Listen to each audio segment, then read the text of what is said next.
Chapter 9 Chemical Analysis of a Mother's Tears. The great 19th century scientist Michael Faraday once told his students, chemical analysis of a mother's tears would reveal they contain no more than water and a trace of salt. But it is important to know that within those tears is a deep love that chemistry cannot analyze. Let me read it again. Chemical analysis of a mother's tears. The great 19th century scientist Michael Faraday once told his students, chemical analysis of a mother's tears would reveal they contain no more than water and a trace of salt. But it is important to know that within those tears is a deep love that chemistry cannot analyze.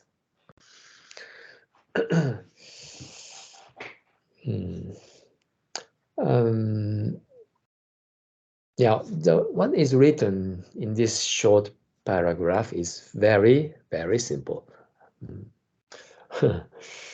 Yeah, basically, anyone's tears is like our sweat, perspiration.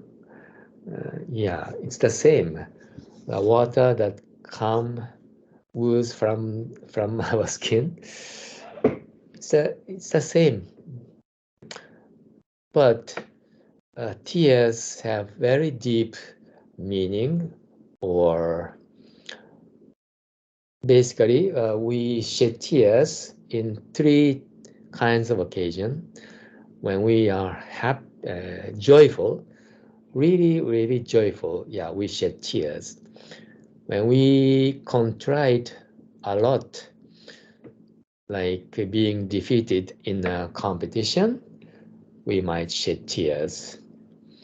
And also, when we are very sad, like when we are suffering from separation, like attending funeral services, even men cry and shed tears in public. So in those three occasions, we shed tears. But especially when mothers shed tears for their child, usually that was caused by mothers' deep compassion toward their child. Among human compassion, anybody has compassion to some extent. Yeah, anyone, even really bad people, as long as they are human, I believe they have some kind of compassion. So anyone can practice compassion to others, but there are big spectrum from shallow compassion to deeper compassion. So among human compassion, mother's compassion toward their child is one of the purest, one of the deepest, and the one that lasts very long. Ordinary compassion or love can fade away very quickly. Sometimes in a few years, or sometimes in a few days. But mother's compassion lasts very long, especially in the case of very compassionate mothers. Even when mothers become like in their 70s or 80s, and their adult child is like 50s, in their 50s or 60s, they are already kind of old, but for mothers, they are still child.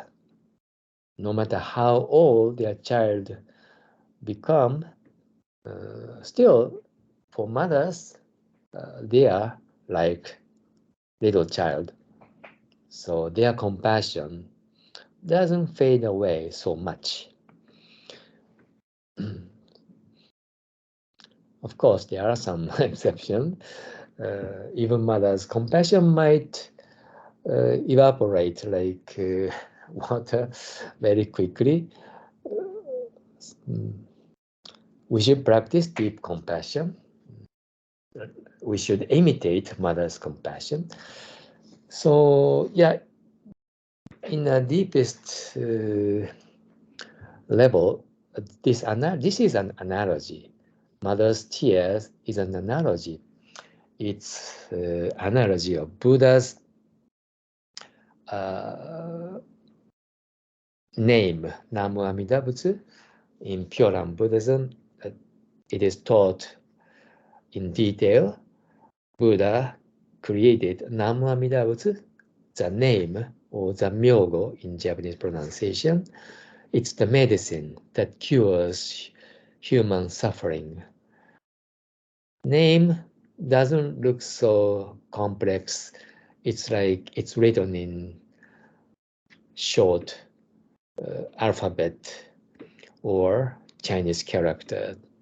So based on human wisdom, or even if we try to analyze it, we don't find anything.